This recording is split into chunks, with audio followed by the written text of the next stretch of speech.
Hello guys and welcome to my channel CHSE accounting theory. आज की इस video में हम कवर करने वाले हैं the term equity. Okay, start करते हैं। फिर इसके पहले वीडियो में बेसिकली हमने purchase assets, classifications of asset cover किया था हमने। ओके, तो आज की इस वीडियो में हम कवर करते हैं। सबसे पहला टर्म है हमारा इक्विटी। इक्विटी क्या होता है? इक्विटी, ओके, इक्विटी बेसिकली आप वर्ड से क्या समझ रहे हैं? इक्विटी ऐसे अगर मैं आपको बताऊं कॉमन लैंग्वेज में, तो इक्विटी का मतलब होता है ownership.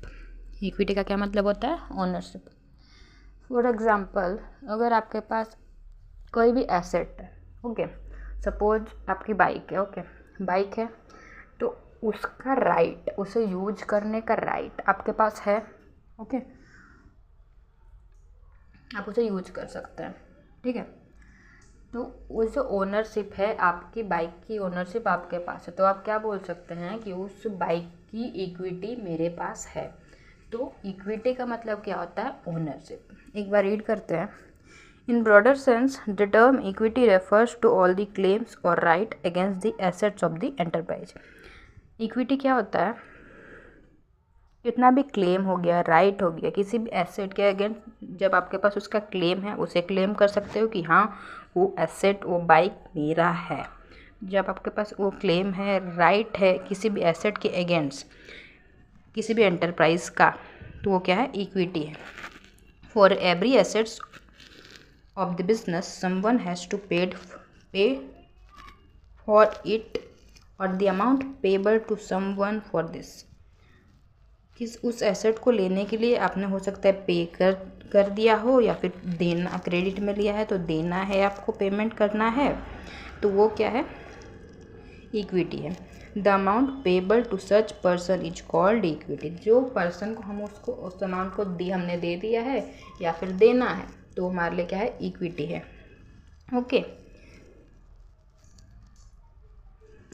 Further it is further सब डिवाइडेड इंटू टू कैटेगरीज। जो इक्विटी है हमारा, वो फर्दर दो टाइप में सब डिवाइडेड, मतलब दो टाइप में डिवाइड किया गया है, जो कि पहला है हमारा ओनर्स इक्विटी, दूसरा है हमारा outsiders equity.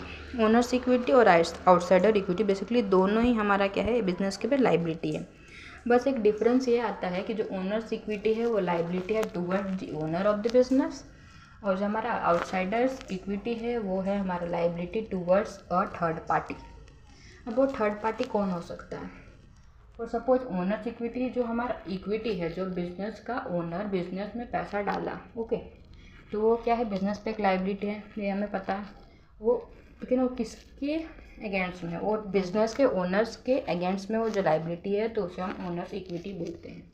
Okay, outsiders equity क्या हो गया? जब बिजनेस किसी से पैसा ले रहा है, थर्ड पार्टी से पैसा लोन लिया एंड देन फिर बिजनेस में इन्वेस्ट किया है, तो वो जो थर्ड पार्टी से लोन लिया है बिजनेस, ओके, तो वो क्या है?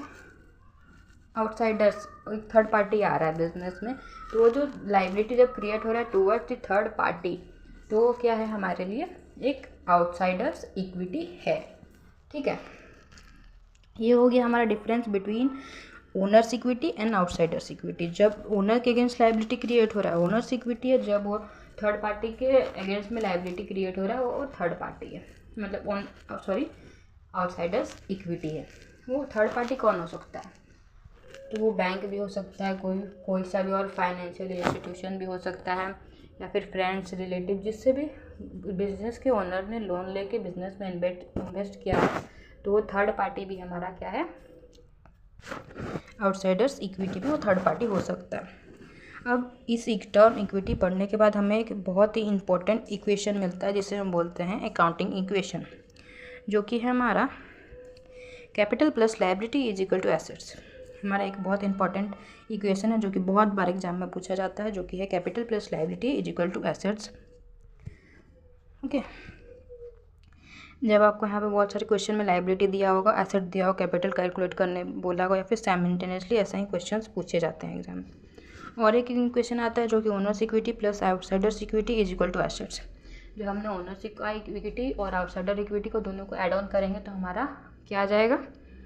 एसेट्स आ जाएंगे। ओके, या फिर मतलब ये दोनों इक्वेशन आपके लिए बहुत इंपॉर्टेंट है, इससे आप प्लीज़ क्या लर्न कीजिए, आपको ज़रूर हेल्पफुल होंगे।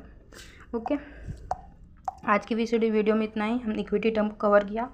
इसकी दूसरी वीडियो में हम लायबिलिटी और उससे क्लासिफिकेशंस को कवर करेंगे। Okay, thank you for watching.